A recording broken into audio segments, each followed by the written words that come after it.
I fell in love with chocolate originally as a kid. I loved Halloween candy. But up until I was a young adult, I didn't know where chocolate came from.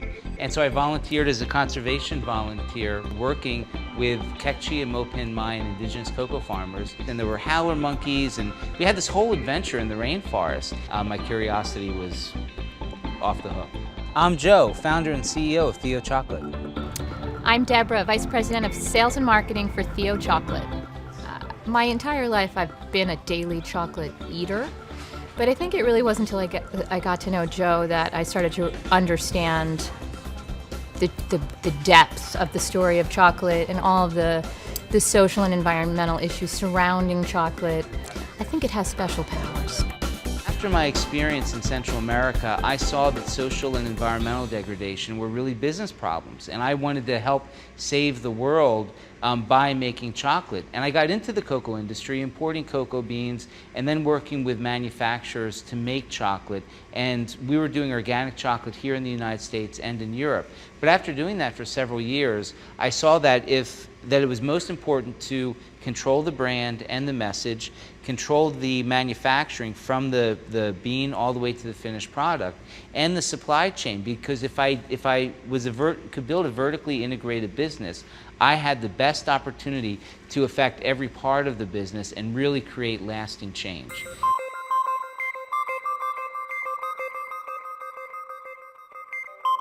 There were no other companies producing organic fair trade chocolate because the barriers to entry are so high in this industry. If you want to go into the coffee business, all you need to do is buy a roaster and put it in your garage and you're done.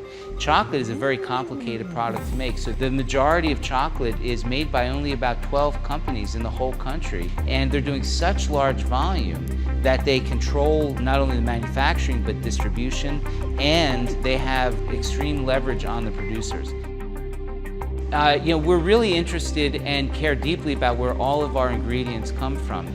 Our business ethic is informed by our belief that all life on the planet is interconnected, that we need consumers to be healthy and well, our farmers to be healthy and well, and the entire planet to be healthy and well in order for us to be successful and profitable. Fair trade certification is important for us to build trust with our consumers that we do what we say we're going to do, and we choose IMO Fair for Life as our certification for fair trade. What's great about Fair for Life is that it is a certification that ensures the economic and social integrity of our entire supply chain, from the cocoa farmers that we work with all the way through to our own factory operations.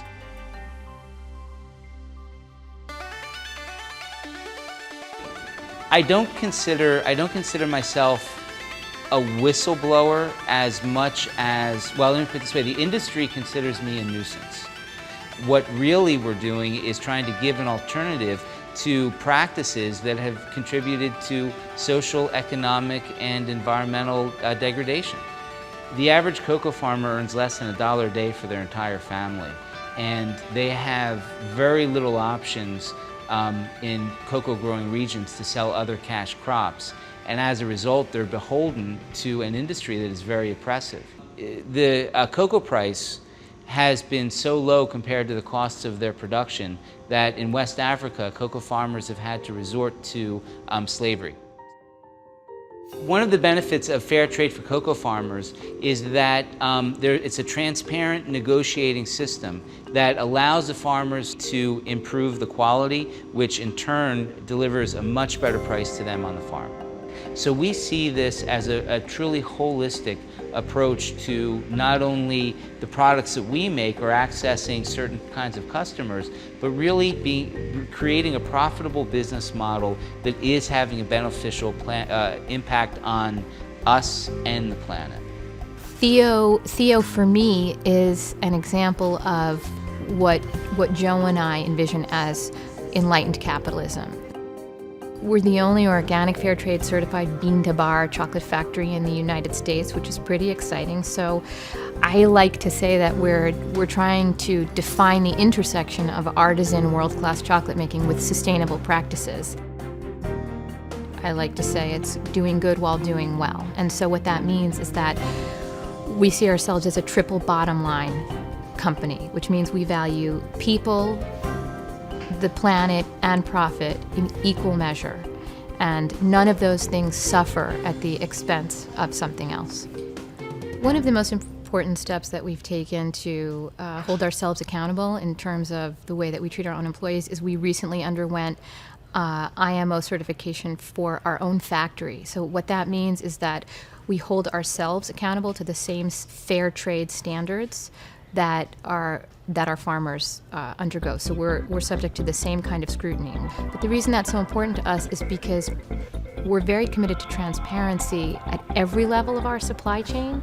And so if we don't fulfill our own and embody our own values here within the company, within our own relationships with our own employees, then it's really meaningless. So, and that's an ongoing challenge for us. By far the most exciting thing about Theo as we grow is that we've really begun to be a voice for change.